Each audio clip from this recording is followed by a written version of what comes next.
اچھا، قرآن مجید میں حضرت ابراہیم علیہ السلام جو ہیں اللہ کے بہت بڑے نبی ہیں، انہوں نے ایک دعا مانگی جس میں انہوں نے اپنی اولاد کے بارے میں بھی امامت کے لیے دعا کی۔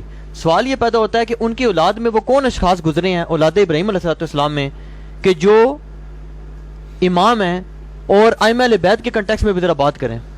دیکھیں جی، یہ جو اس اہل تشیع نے ایک عقیدہ اخذ کیا ہے نا، امامت بھی کوئی عقیدہ ہے اور یہ کوئی ٹائٹل ہے جیسے کوئی نبوت ہوتا ہے، تو ایسا نہیں ہے۔ اور ایون شیعہ خود نہیں مان رہے اس کو۔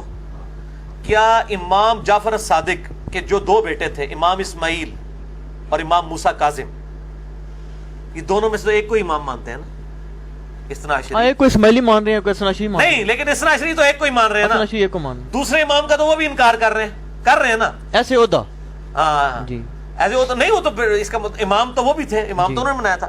تو یہ جو شیعہ کا موقف ہے نا کہ یہ ڈیوائن کوئی عہدہ ہے، ایسا نہیں ہے۔ امام سے مراد لیڈرشپ ہے، علمی طور پہ لیڈرشپ ہے۔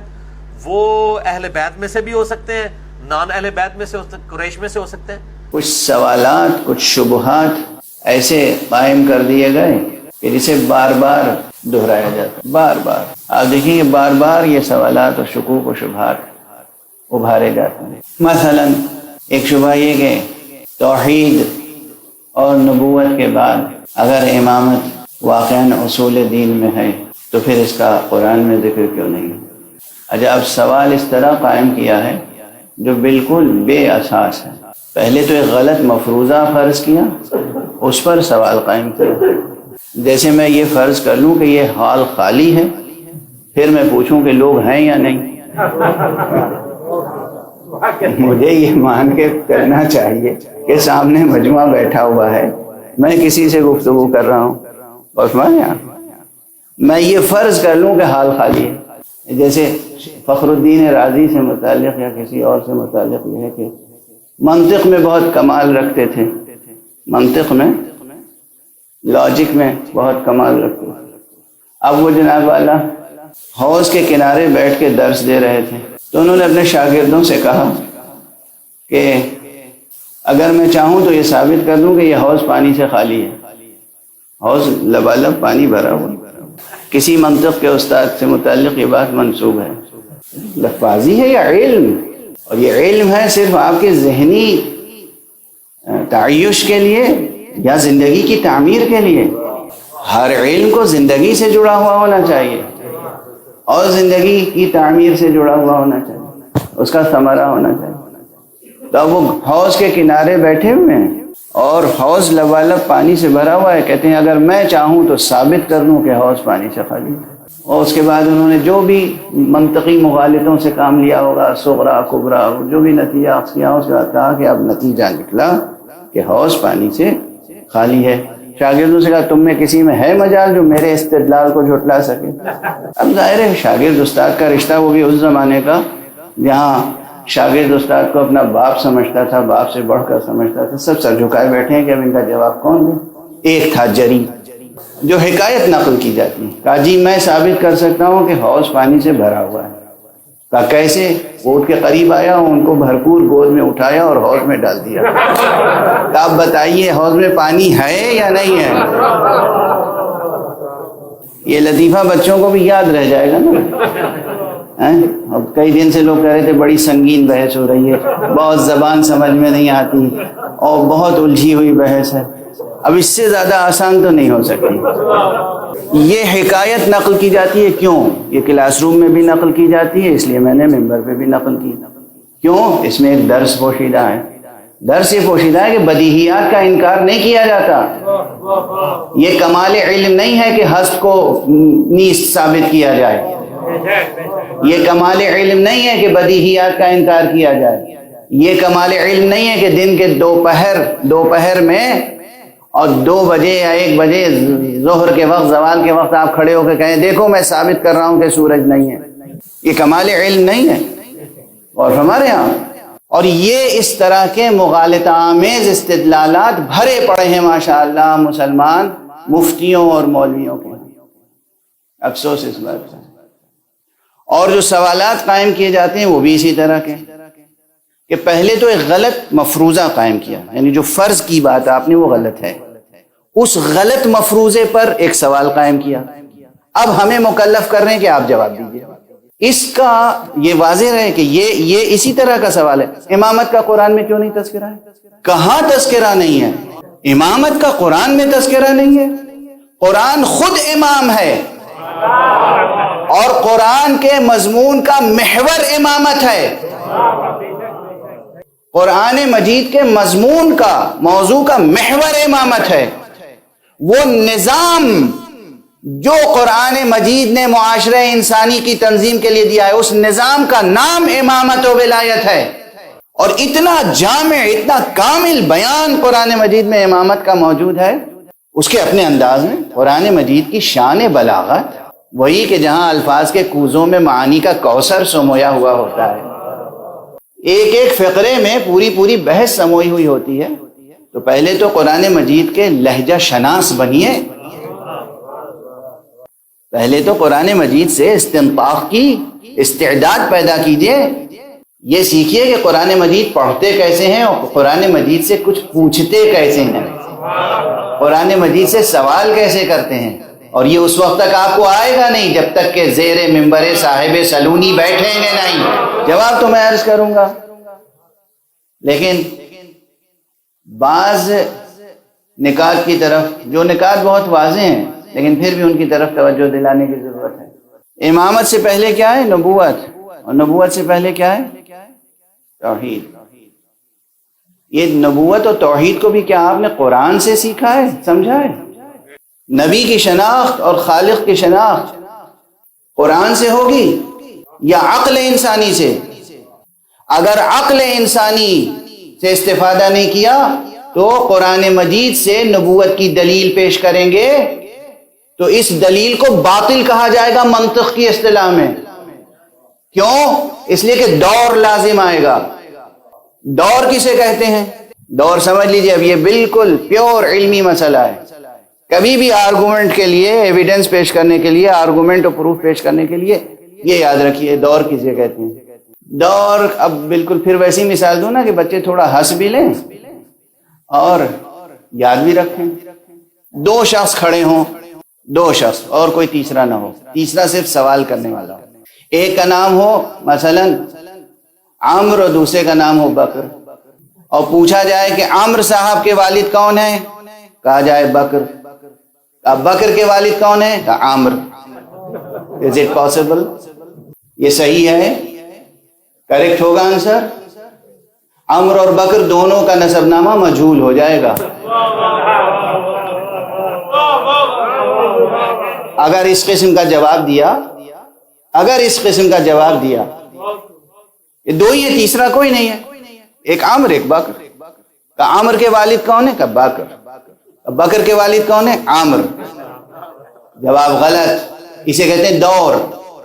دور یعنی کسی چیز کو بیک وقت موجود اور بیک وقت ناموجود مان لینا، یعنی تناقض، واضح تناقض، صریح تناقض. عامر کے والد اگر بکر ہیں تو اس کا مطلب یہ کہ جب بکر تھے تو عمر نہیں تھا، عمر نہیں تھا تو بکر کا وجود تھا. بکر پھر والد ہوا تو عمر وجود میں آیا. ٹھیک ہے نا؟ اب آپ دوبارہ کہہ رہے ہیں، جب ہم کہہ رہے ہیں بکر کا والد کون ہے، کہہ رہے ہیں عمر. اس کے معنی یہ ہے کہ عمر تھا، بکر نہیں تھا. عمر کی سبب سے بکر وجود میں آیا. تو دور اسے کہتے ہیں کہ آپ کہہ رہے ہیں عمر تھا بھی نہیں بھی تھا، بکر تھا بھی نہیں بھی تھا.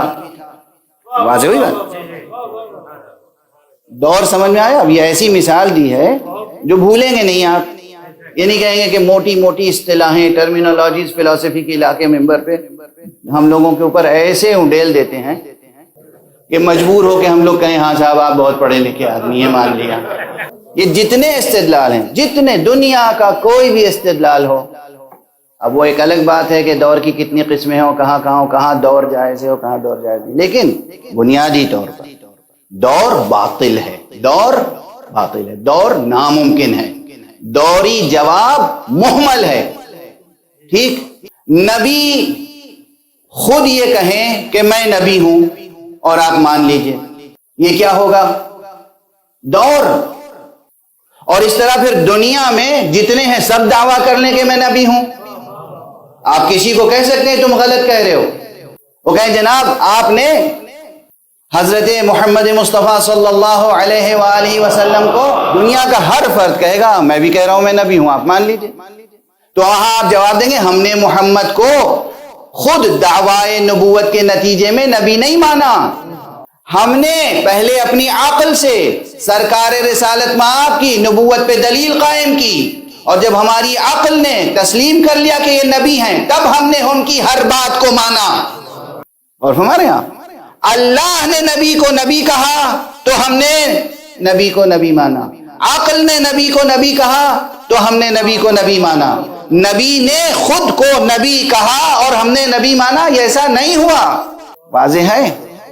تو اگر قرآن مجید ہی سے نبوت مصطفیٰ ثابت کرنی ہے، صرف قرآن سے، اسی دو چیزیں الگ الگ ہیں، ذہن ان باریکیوں سے گزرے. نبوت ایک الگ حقیقت ہے اور سند نبوت ایک الگ چیز ہے. اثبات نبوت عامہ اور اثبات نبوت خاصہ کے لیے دلائل ہیں. واضح ہے یہ بات؟ تو ہم نے محمد صلی اللہ علیہ وآلہ وسلم کو بھی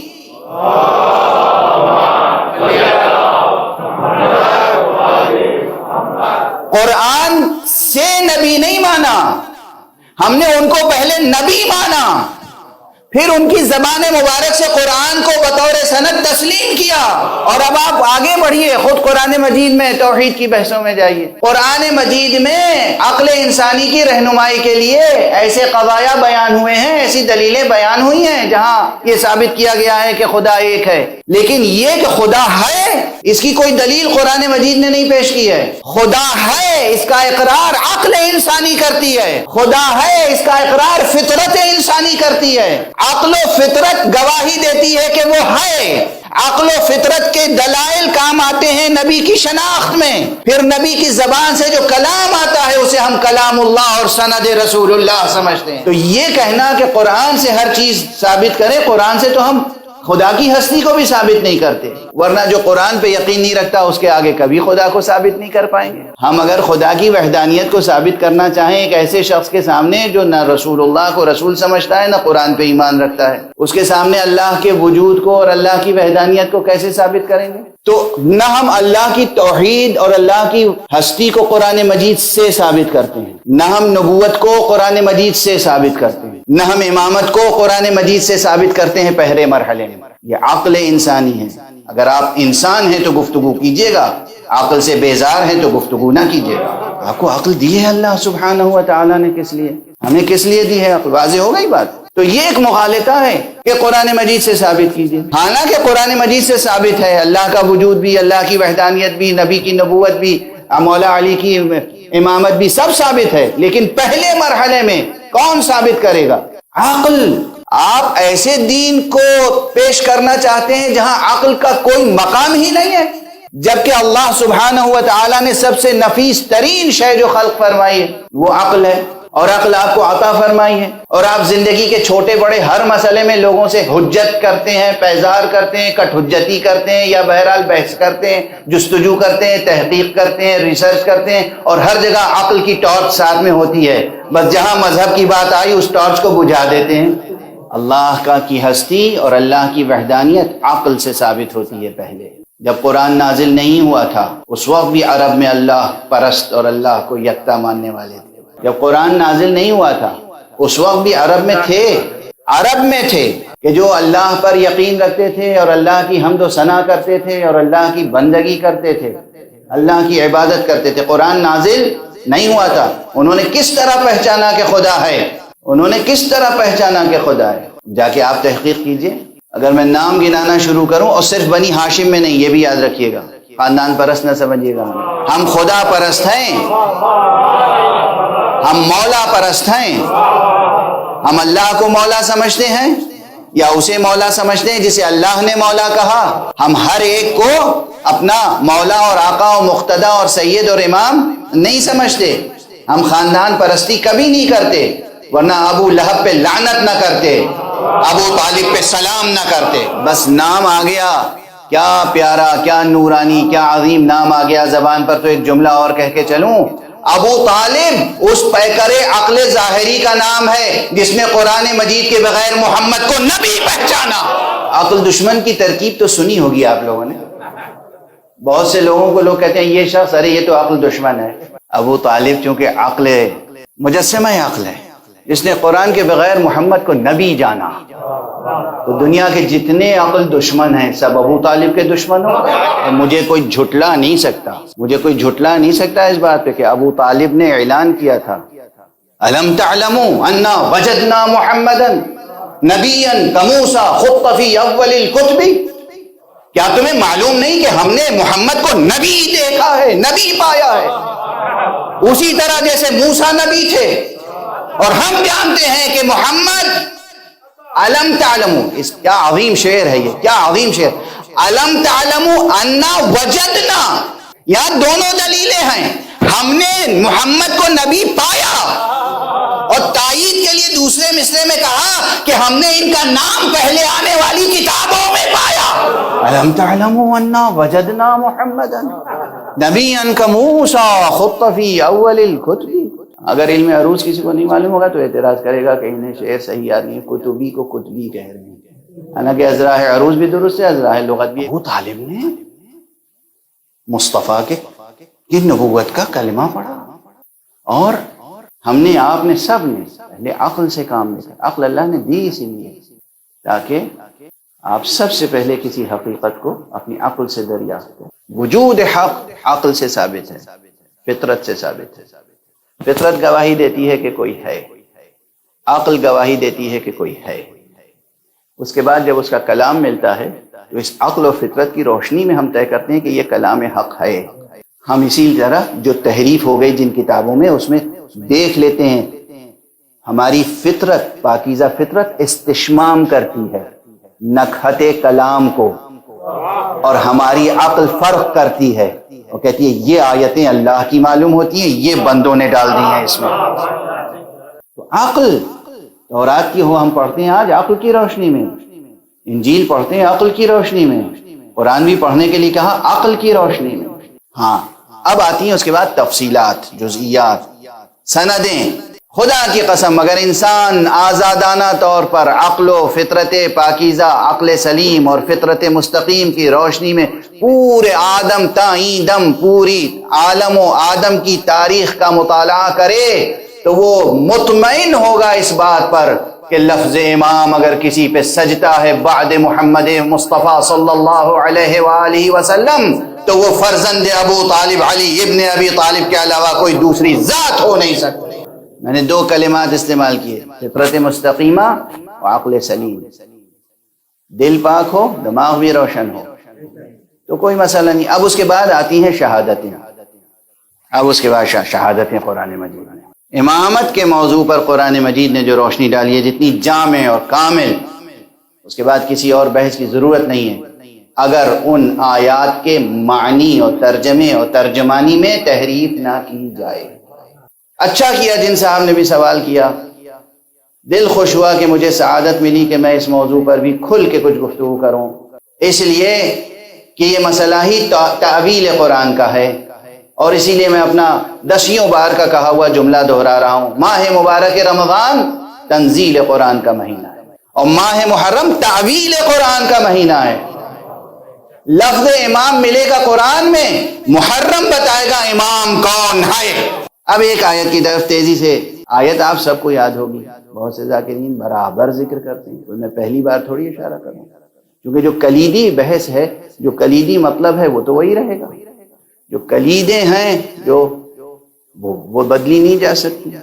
جب بھی کوئی پوچھے کہ نماز کا ذکر قرآن میں کہاں ہے تو آدمی یہی کہے گا اقیم الصلاۃ، لاکھوں نہیں کروڑوں بار ہر فقیہ ہر مجتہد یہی کہے گا۔ تو میں کوئی نئی آیت کی طرف اشارہ نہیں کر رہا ہوں اس وقت، اگرچہ بہت سے آیات ایسے ہیں جن کی طرف اشارہ کروں گا تو آپ کہیں گے کہ ہاں اس سے پہلے اس آیت کو اس رخ سے نہیں پڑھا تھا، لیکن آج چونکہ گفتگو شروع ہوئی ہے تو میں ایک آیت مشہور ترین وَإِذِ ابْتَلَىٰ إِبْرَاهِيمَ رَبُّهُ بِكَلِمَاتٍ فَأَتَمَّهُنَّ، اور یاد کرو اس بات کو کہ جب اللہ نے ابراہیم کا امتحان لیا بعض کلمات کے ذریعے سے، یہ بھی کیا بیان قرآنی ہے، بلاؤں کے ذریعے سے نہیں کہا، مصیبتوں کے ذریعے سے نہیں کہا، قربانی کے ذریعے سے نہیں کہا، بے کلمات. یہ ایسا شان بلاغت قرآنی ہے یہ لفظ، اس میں نہ جانے کتنی چیزیں پوشیدہ ہیں، اس میں بہت سے اسرار اور راز پوشیدہ ہیں، اس میں بہت سے رازہائے قدرت بھی ہیں، اس میں بہت سے اسرار تکوین بھی ہیں، اس میں بہت سے اسرار و رموز تشریع بھی ہیں، بہت سی چیزیں ہیں اس میں. کلمات، اس ایک لفظ کلمات کی اگر تشریح کیجئے تو نہ جانے کتنے صفحات تحریر کرنے پڑیں گے. وَإِذِ ابْتَلَىٰ إِبْرَاهِيمَ رَبُّهُ بِكَلِمَاتٍ. یاد کرو جب ابراہیم کا امتحان لیا پروردگار نے کس کے ذریعے سے؟ کلمات کے ذریعے سے. یہ کلمات کی بلاغت ویسے ہی عظیم الشان ہے جیسے جناب آدم کے واقعے میں اسماء کی بلاغت ہے. کَإِنِّي جَاعِلٌ فِي الْأَرْضِ خلیفہ، اور اس کے ضمن میں پھر جب بات آگے بڑھی تو کیا کہا؟ وَعَلَّمَ آدَمَ الْأَسْمَاءَ كُلَّهَا. اللہ سبحانہ و تعالی نے آدم کو اسماء کی تعلیم دی. جیسے اسماء کی بلاغت بے نہایت ہے اسی طرح یہاں کلمات کی بلاغت بے نہایت ہے. وہاں بھی راز قدرت تھے جو اللہ نے آدم کے سپرد کیے تھے، یہاں بھی راز قدرت ہیں جو اللہ نے ابراہیم کے سپرد کیے ہیں. اب سمجھے آپ راز قدرت یہ موضوع کیوں جڑا ہوا ہے امامت سے اور امام حسین علیہ السلام کی ذات گرامی سے. اجمالاً بس اتنا عرض کر رہا ہوں کہ اسے صرف ایک واقعہ مراد نہیں ہے، بے کلمات ہیں. کلمات کلمے کی جمع ہے، یعنی جو وہ پرچہ تھا امتحان کا اس میں کئی چیزیں تھیں. کچھ تھیوریٹیکل پرچہ تھا، پریکٹیکل پرچہ تھا، پرچے میں کئی چیزیں تھیں. بے کلمات ایک چیز نہیں تھا، بے کلمت نہیں ہے، بے امر نہیں ہے، کوئی ایک امر نہیں تھا، بے کلمات. تو اس میں بہت سی چیزیں ہیں.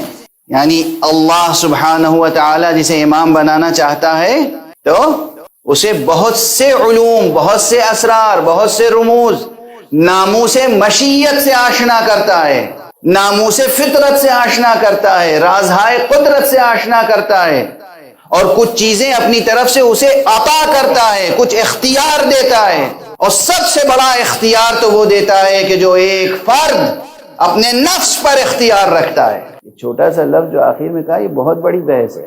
سب سے بڑا اختیار اللہ جو دیتا ہے اپنے اولیاء کو، ائمہ کو، نبیوں کو، رسولوں کو، وہ یہ اختیار دیتا ہے کہ وہ اپنے نفس پہ اتنا اختیار رکھتے ہیں کہ پورے اختیار کے ساتھ باطل سے دور رہتے ہیں، حق پر گامزن رہتے ہیں، خدا کے رازوں کے امانت دار رہتے ہیں. کہیں بھی دنیا کا غبار اڑ کے ان کے دامن پہ جم نہیں سکتا، بیٹھ نہیں سکتا. اور اس کے بعد جب کامیاب ہو گئے تو کیا حق سبحانہ و تعالیٰ نے فرمایا؟ انی جاعلک للناس اماما. ابراہیم اب ہم تمہیں تمام انسانوں کے لیے امام بنا رہے ہیں. یہ امام کا لفظ یہاں آیا یا نہیں آیا؟ میں نے غلط آیت پڑھ دی. جب لفظ امام صراحتاً موجود ہے اور یہ ہے کہ اللہ نے کہا کہ میں تمہیں امام بنا رہا ہوں، اسی طرح جیسے آدم کو کہا تھا کہ میں آدم کو خلیفہ بنا رہا ہوں. اب یہ بحث الگ کروں گا کہ آدم کے ہاں لفظ خلیفہ کیوں آیا، ابراہیم کے ہاں لفظ امام کیوں آیا. امامت ابراہیمیہ اس کا تذکرہ قرآن مجید میں موجود ہے صراحت کے ساتھ. اور پھر یہی نہیں، اللہ فرما رہا ہے میں امام بنا رہا ہوں تمہیں تمام انسانوں کے لیے. اس کو جناب ابراہیم نے یہ نہیں کہا، یہ نہیں سمجھا کہ بس ایک چیز مل گئی ہمیں، اب ہم اپنے بعد جس کو چاہے امام بنا دیں، جیسے باغی شام نے کیا تھا کہ مجھے مل گیا تھا، اب میں اپنے بیٹے کو بناؤں گا، اور جو میرے بیٹے کی راہ میں آئے گا اسے زہر سے، تلوار سے، یا جس طرح ممکن ہوگا راستے سے ہٹا دوں گا. یہ طاغوتیت کی، شیطنت کی فکر ہے. ابراہیمی کچھ اور ہے شان. وہ کہتے ہیں اللہ نے ہمیں امامت دی ہے تو اس کا مطلب یہ عہدہ الہی ہے. اب خواہش تو ہے میری نسل میں بھی رہے، تو خود نہیں فیصلہ کرتے، وہیں کہتے ہیں کہ وَمِن ذُرِّيَّتِي، اے پروردگار اور میری ذریت سے، یعنی میری نسل میں بھی یہ عہدہ رہے گا. اللہ بھی جواب میں یہ نہیں کہتا کہ بھائی ہم نے دے دیا تمہیں اب تم جسے چاہو اپنے بات بنا لو. دیکھیے نا اب اس ماحول میں تو اسی انداز سے مطالبہ کیے جا سکتے ہیں. ومن ذریتی، ابھی تمہیں بنا دیا امام. اب حق سبحانہ و تعالی نے بھی فرمایا کہ لا ینال عہدی الظالمین، دیکھو یہ میرا عہدہ ہے. اب سمجھ میں آیا؟ امامت کو کہہ رہا ہے پروردگار یا کسی اور چیز کو؟ اللہ امامت کو اپنی طرف اپنا عہد کہہ رہا ہے یا بندوں کا شورا؟ انی جاعلک للناس اماما قال رب ومن ذریتی قال لا ینال عہدی الظالمین، میرا عہدہ ظالمین تک نہیں پہنچے گا. یعنی اب اپنی نسل کی تربیت کرو. جو خطا کار ہوگا، مجرم ہوگا، ظالم ہوگا، وہ امام نہیں بن سکتا. یہاں وعدہ چھپا ہوا ہے کہ جو معصوم ہوگا وہ امام بن کے رہے گا. اس ایک بیان قرآنی میں لفظ کلمات کی بلاغت، لفظ امام کا وجود، لفظ عہدی کی بلاغت، لا ینالو عہد الظالمین، یہ پورا مضمون یہاں یہ تین باتیں ثابت ہوتی ہیں کہ امامت الہی منصب ہے، اللہ ہی دیتا ہے. اللہ یہ ظالموں کو نہیں دیتا، معصوم کو دیتا ہے، اور اسے دیتا ہے جسے کلمات و اسرار بھی دیے ہوں. یعنی دو چیزیں اہم ثابت ہو گئی، علم امام اور عصمت امام. علم امام، عصمت امام، عہدہ امامت. عہدہ امامت کا تعلق خدا سے. یہ سب چیزیں عقل رہنمائی کرتی ہے. پہلے قرآن آ کے ارشاد فرماتا ہے، قرآن عقل کی تائید کرتا ہے. فطرت بشری پہلے گواہی دیتی ہے، قرآن آ کے اس فطرت کی عبارت کی تفسیر کرتا ہے. ورنہ یقین رکھیے کہ یہ جو پورا مضمون قرآنی ہے نا، پورا مضمون قرآنی، یہ آپ کے گوہر دل پر لکھا ہوا ہے قلم مشیت سے. معصوم کی بات الگ ہے، ہم آپ کی بات کر رہے ہیں. فطرت، فطرت پاکیزہ، وہ فطرت جس پر اللہ سبحانہ جس کے بارے میں پیغمبر اکرم صلی اللہ علیہ وآلہ وسلم نے فرمایا ہے کل مولود یولد علی الفطرہ، ہر پیدا ہونے والا بچہ فطرت پر پیدا ہوتا ہے. اور فطرت کیا ہے؟ قرآن مجید میں سورہ مبارکہ روم میں چلے جائیے، پڑھیے کہ فَأَقِمْ وَجْهَكَ لِلنَّاسِ حَنِيفًا فِطْرَةَ اللَّهِ الَّتِي فَطَرَ النَّاسَ عَلَيْهَا. تم اپنا رخ حیات، رخ زندگی، سفر زندگی، اپنا وجود، اپنا رخ معین کر لو فطرت کی طرف. وہ فطرت جس پر اللہ نے تمہاری خلقت کو ڈھالا ہے. تو واضح ہوئی بات، چیزیں آپ کی فطرت میں موجود ہیں، چیزیں آپ کی عقل کی روشنی میں نظر آ سکتی ہیں. پھر قرآن مجید اس پہ مزید روشنی ڈالتا ہے، تاکید کے ساتھ، تائید کے ساتھ، صراحت کے ساتھ، وضاحت کے ساتھ، تاکہ دل و دماغ میں یہ بات راسخ ہو جائے کہ ہماری عقل جو فیصلہ کر رہی ہے وہ غلط نہیں ہے، تائید وحی بھی حاصل ہے. یہ صرف ایک ہی آیت نہیں ہے، قرآن مجید میں نہ جانے کتنی آیتیں ہیں. ظاہر ہے کہ اب آپ نے سوال کیا ہے تو پھر سنیے گا اطمینان سے. یہ بات بالکل دل و دماغ میں بٹھا لیجیے کہ ہم اللہ کی وحدانیت کو بھی قرآن سے نہیں ثابت کرتے، عقل ثابت کرتی ہے. قرآن ہمارے عقلی استدلال کی تائید کرتا ہے، مہر لگاتا ہے کہ شاباش، ٹھیک سمجھے. اور اگر غلطی ہو رہی ہوتی ہے عقل سے، جہالت کی بنا پر یا کسی وجہ سے، تو پھر قرآن مجید اس کو روشنی دکھا دیتا ہے، صحیح کر دیتا ہے. واضح نبوت مصطفیٰ ہم پہلے عقل سے پہچانتے ہیں. ہم عقل سے پہچانتے ہیں کون نبی ہے کون غیر نبی. ہم عقل سے پہچانتے ہیں کون نبی ہے کون غیر نبی. ہم عقل سے پہچانتے ہیں کون نبی ہے کون غیر نبی. یعنی یہ امتیاز پہلے عقل کے پاس ہوتا ہے کہ ہم برابر نہ سمجھیں. ہمارے بڑے بھائی تھے، ہمارے جیسے تھے، کیا گستاخی ہے، کیا خطا ہے، کیا جسارت ہے، کیا بے نوری ہے. مصطفیٰ صلی اللہ علیہ وآلہ وسلم ہمارے جیسے تھے.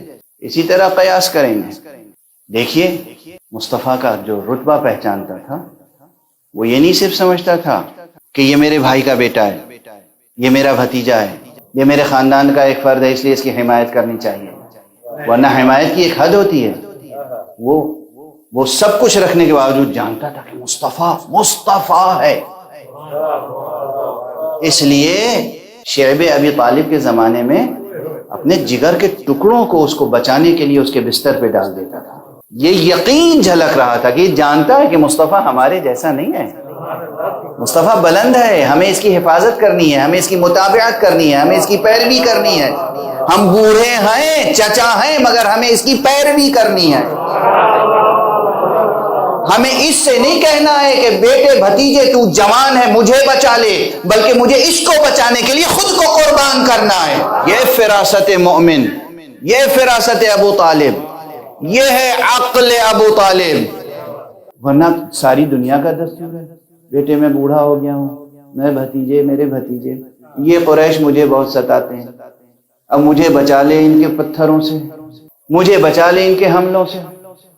تو جوان ہے بیٹے, میں بوڑھا ہوں, اب تو مجھے بچا یا میں تجھے بچاؤں گا. مگر معلوم ہے کہ یہ مجھ جیسا نہیں آئے, یہ میری آغوش میں امانت ہے اللہ کی. یہ مصطفیٰ ہے, هو المصطفیٰ من سرها و صمیمها. یہ مصطفیٰ ہے, اللہ کی امانت ہے, اللہ کا چنا ہوا بندہ ہے.